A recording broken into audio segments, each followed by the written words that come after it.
In any case, when I was 28, to make a long story short, some friends of mine gave me a copy of the Quran. And one night I was sitting in Diamond Heights, my apartment in Diamond Heights in San Francisco. I was working that time at the University of San Francisco. I was 27, 28 at that time, I can't remember. And I ran out of stuff to read, and I took this gift that my friends gave me and I began to read it. And I came to the first verse. Well, I opened the Quran, read the first page, then the second, and then very quickly, in the second surah, about 37 verses into the Quran, I came upon the story of mankind.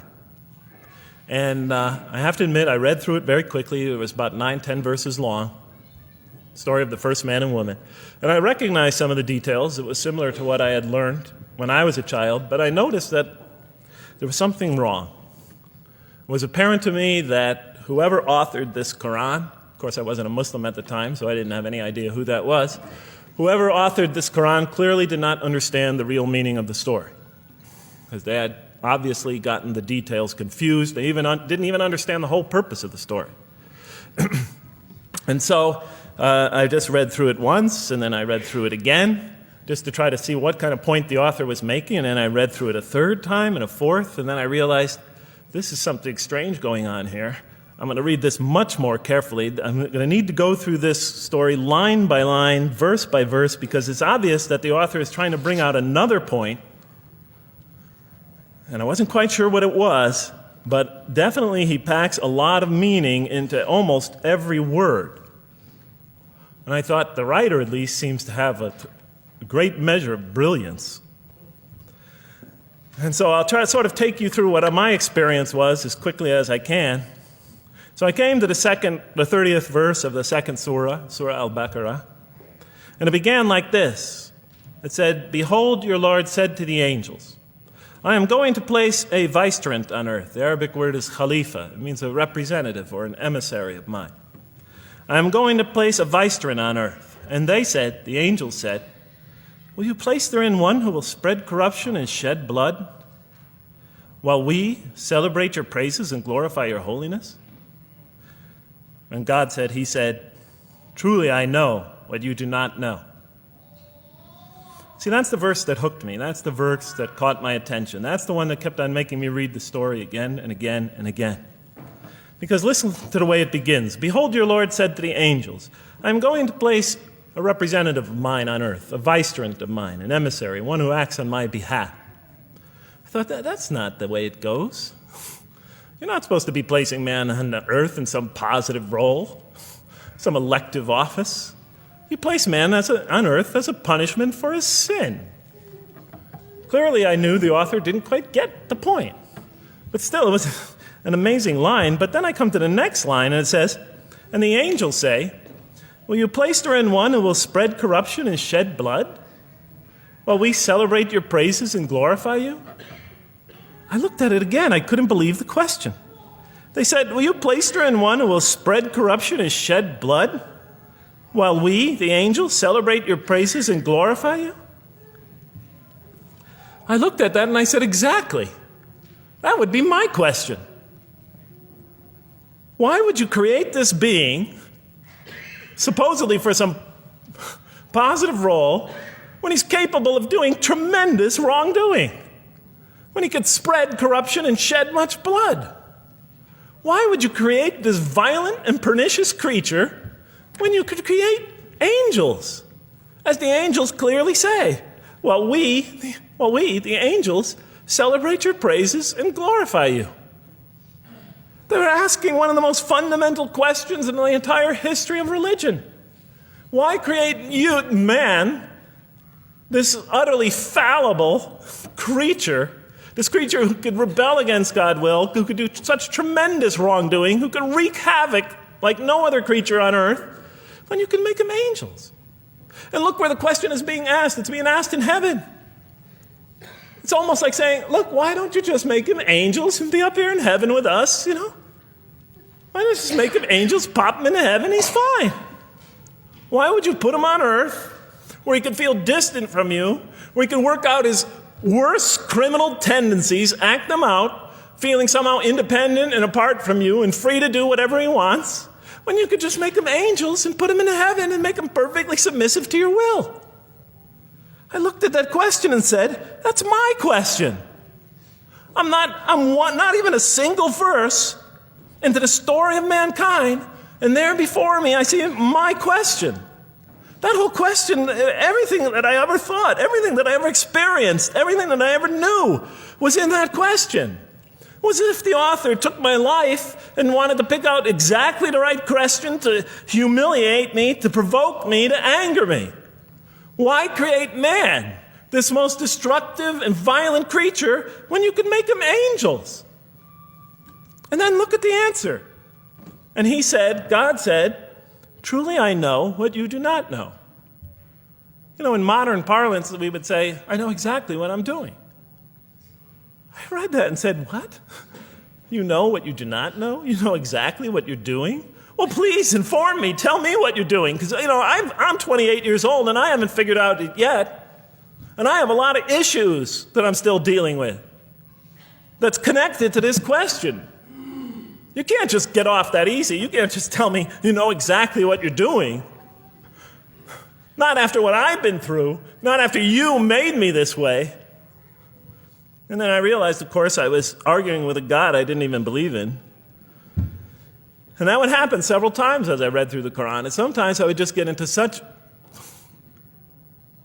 agitated by what I read, I'd start arguing with this voice that I'm reading before me, that's calling to me. So we turn to the next verse. Well, it turns out that the Quran just doesn't dismiss the question. It starts to answer it a little bit. And in the next verse it says, and he taught Adam, God taught Adam, the names of all things. And then he placed them before the angels and said, tell me their names if you are right. So this verse is clearly referring to the previous one. But notice what it says. Now, from my own background, I remember Adam naming things, but it wasn't connected to any answer to any philosophical question. But here, notice what it says. And he taught Adam the names of all things. And I realized already, just from the first verse, you got to read these verses very carefully because it's packed with a lot of symbolism and meaning. And he taught Adam the names of all things. So here we see Adam is not only just a creature who knows how to name things, who's acquiring the gift of language, but he's also a learning creature. God is teaching him. Now right here, right in this verse, and it'll come even clearer in the subsequent verses, that the very first thing that the Quran is going to emphasize here is man's intellect. He is a learning creature. He is taught. And what is he taught? What is one of the great intellectual gifts he's given? In response to the angel's question, the gift of language. Because through language, mankind can not only learn, but he could learn things not only through his own experience, but he could learn things that other people have experienced of times and places that are hundreds, thousands of years and miles separated from him. And so that all our knowledge becomes cumulative. Every generation learning from the generation before it. I'm learning today from authors I read from other sides of the world that may have existed 2,000 years ago. And so we all contribute to our collective learning and knowledge. And so what I'll see later in the Quran, when the Quran will emphasize this again and again and again. Like in one verse it says, read in the name of your Lord who created. Created a man out of a tiny creature that clings. Read, it commands the reader. For your Lord is most bountiful. Why is he most bountiful? What great gift did he give you? For he taught man the use of the pen. And through it taught him what he otherwise could not know. And time again, the Quran will call upon man to use his intellectual faculties and swear by his intellectual faculties. And to use them correctly because they play a fundamental role in guiding him to truth. I never came upon a scripture that puts so much emphasis on the correct use of our intellectual faculties, on the harnessing of reason, in helping us attain to faith.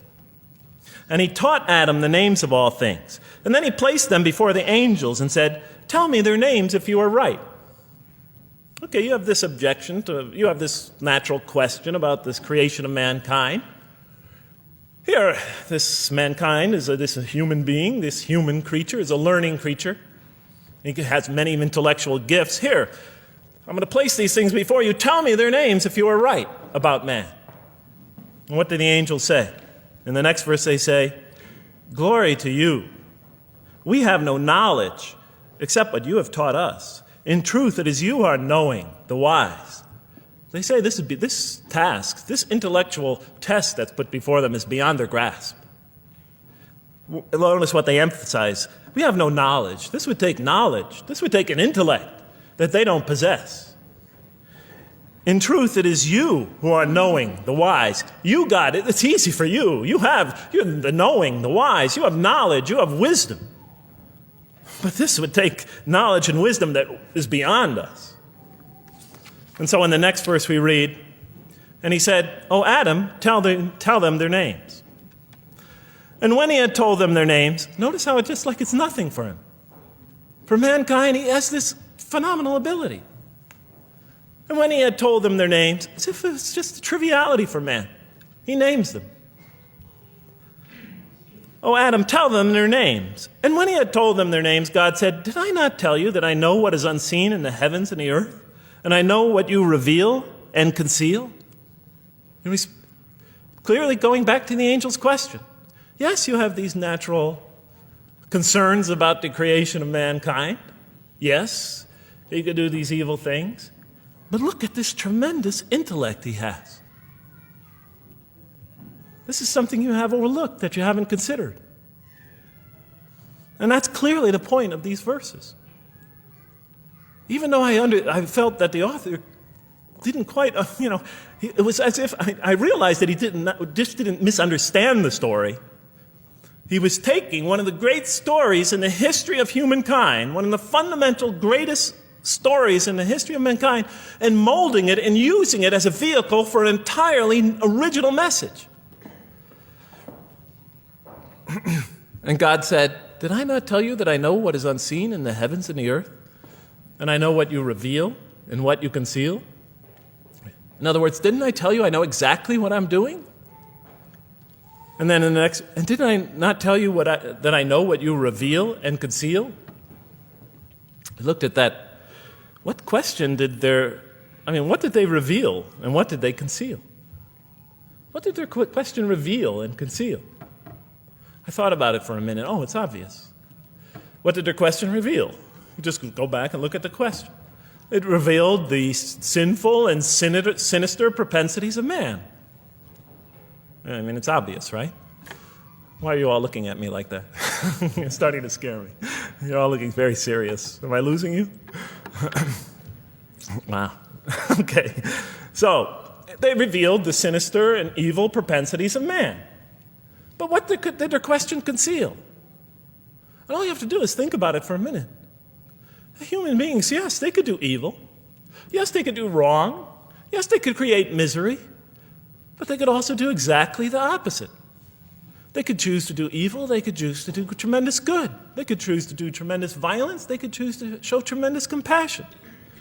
They could choose to live by falsehood. They could choose to live by the greatest truths. They could be terribly ugly. They could be terribly beautiful. And up until that point in my life, I, like the angels, that only saw one side of the coin. For the first time, when I read that verse, believe it or not, it was an eye-opener for me. I had always been obsessed with the evil potentials of human beings. When I read that verse, I realized that, and I had a great example right in front of me with my own mom, I realized that I had been blinded by only one side of human nature. So we go on to the next verse. "And behold, we said to the angels, bow down to Adam, and they bowed down. But not so Iblis." Iblis is like the father of Satan, satanic beings, forces, creatures, existences. "He refused and was arrogant. He was of those who reject faith." An interesting statement. "And behold, we said to the angels, bow down to Adam. And they bowed down." Bowing down could symbolize two things. Bowing down could symbolize the superiority or potential superiority of one being over another, and so they bowed down to them. Bowing down could also mean that they serve that creature in some respect. Of course, the Quran says that all beings serve God, all created beings serve God.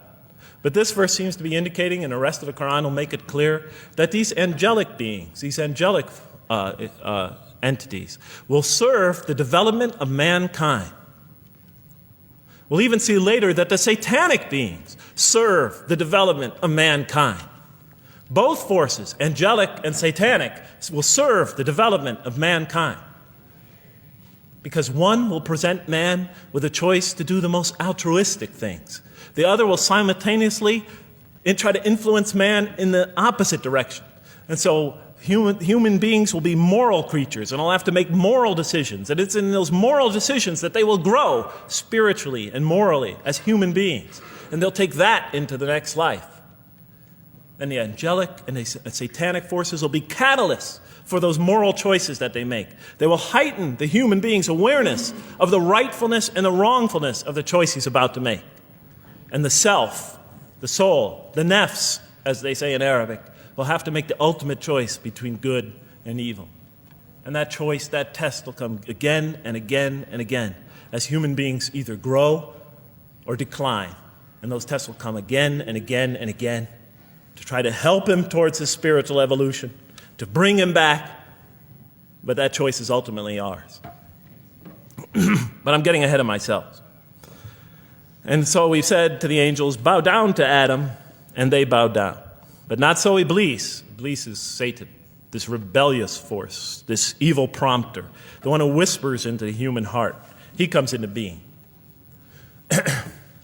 And with the introduction of Satan, we have the introduction of evil, that evil influences on human beings. And notice why Iblis does not bow down. He refuses because he was arrogant. You know, we often hear what's the root of all evil? In the West, it's always money, greed, etc. Here the Quran says that, seems to be saying that the root of all evil is not always material wants. It's not always money, it's not always greed. At the heart of evil is arrogance, putting yourself above all others, of assigning to yourself special priority and neglecting the rights of others, of pride and arrogance and envy, the source of evil. He was of those who reject faith. I looked at that verse and I said, okay, I get why you would create angels to sort of influence man in a positive direction. But why in this story now are you introducing Satan? What sort of role was Satan play? And then, of course, you just think about it for a minute and you say, yes. The story is telling us that on one hand, we have these magnanimous urgings come from one direction. On the other hand, we have these satanic urgings coming from another direction. In other words, the Quran is telling us that man is not only a learning creature, but he's a moral creature. He has understanding of right and wrong. And God infuses those, allows those influences to come to him. Man is not only an intelligent being, but a moral being. And we said in the next verse, O Adam, dwell you and your spouse in the garden, and eat freely thereof what you wish, and eat freely thereof what you wish. But come not near this tree, for then you will be among the wrongdoers. I looked at this verse and I was, starting to wonder if the author was drifting back to the old story again. I was confused. And we said, O Adam, dwell you and your spouse in the garden, and eat freely thereof what you wish, but come not near this tree, for you will be among the wrongdoers. I thought it was drifting back to the old story. Man sins, man's punished for his sins with earthly life. Maybe the author is drifting, he had a good idea, and now he's drifting back to the sort of traditional story. Maybe he couldn't make his mind up what story he wanted. Except for a couple things about this verse, and this happened with almost every verse as I read through it, is that the whole tenor of the passage is sort of not what you would expect. I noticed that the Quran in this story has a tremendous penchant for understating things. Because it says, and said to Adam, dwell you and your spouse in the garden, and eat freely thereof what you wish, to Adam and his spouse. But come not near this tree, for you will be among the wrongdoers. There's no sense of God being threatened by the possibility of man eating from the tree. In this story, we don't see in this verse, we don't see that God is nervous at the prospect, that he's threatened by the prospect, that he's anxious about it. The tree that he picks, it seems like he's just picking out any tree. Nothing special about the tree. go not near this tree, for you will be among the wrongdoers.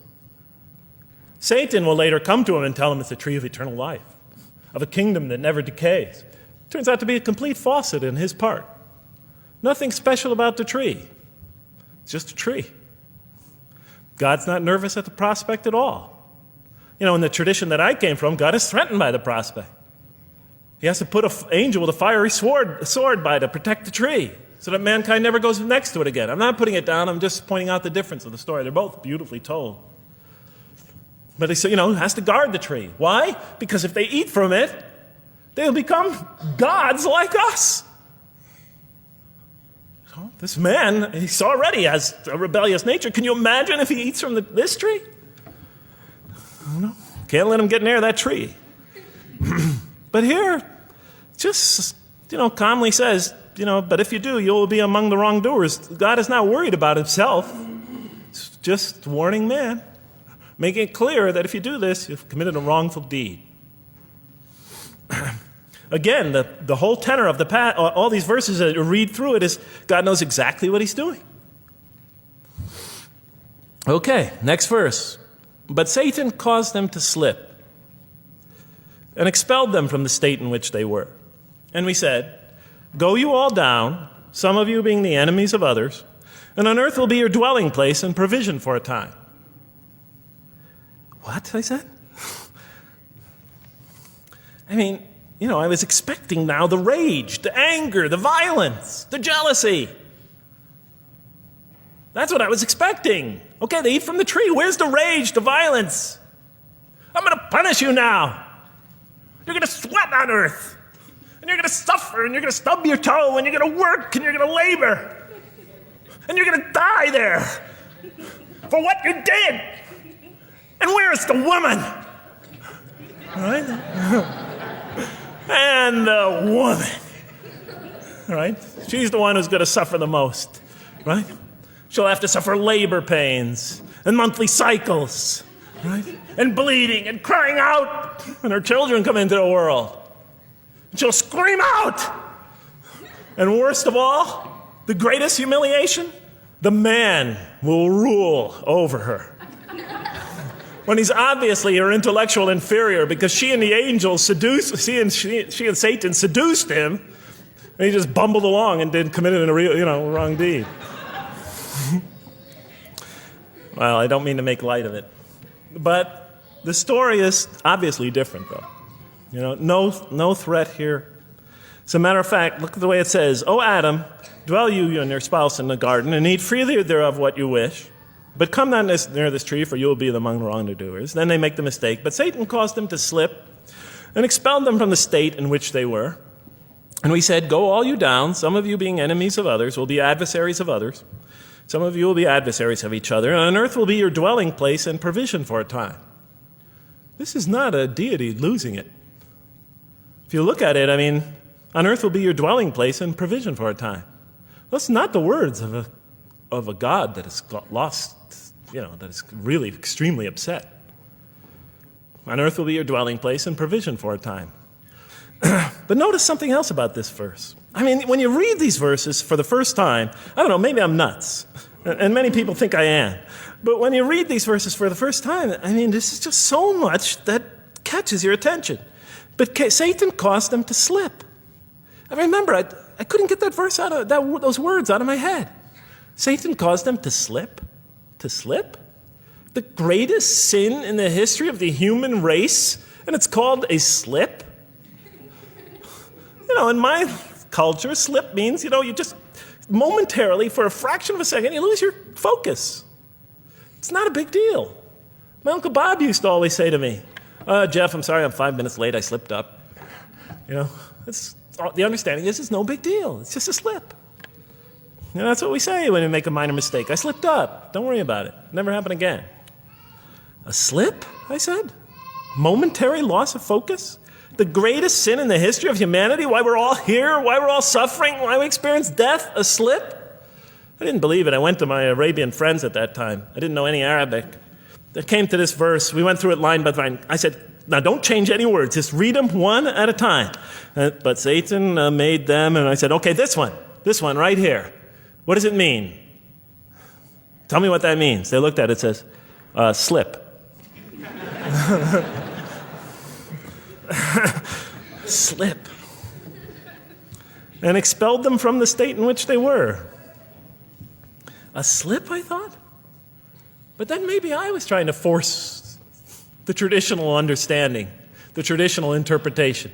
Maybe it was just a slip. I mean, after all, they didn't commit murder. They didn't commit robbery, rape, pillaging, assault. They ate a couple of pieces of fruit. Well, it's not the greatest sin in the history of humanity by any means. And then the next verse says, and then they were expelled from the state in which they were. Well, what state were they? Let's see now. Let's go back from where we started. First, mankind is being taught. We see he's an intellectual being. Then we show he's a moral being. Moral being means he's a being that's going to have to make choices. And then God gives him this choice. It's not a huge deal. It's not the gravest sin in the history of humanity by any means. It's minor by any standards. They make it, though. We see that God originally intended to put man on earth as his vicegerent. We see a period of preparation where he's being prepared intellectually, where he's growing intellectually, where he's growing as a moral creature. When does God finally put him on earth? What signals that he's ready to begin? He makes his first independent choice. It's not the worst deed in the history of humanity.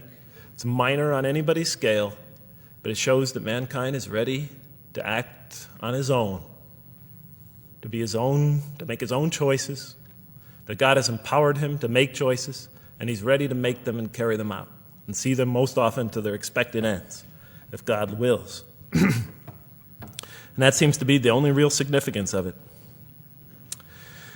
But I thought, maybe I'm getting this wrong. Maybe God just blows off into an angry rampage the next verse. So I look at the next one and it says, and then Adam received words from his Lord.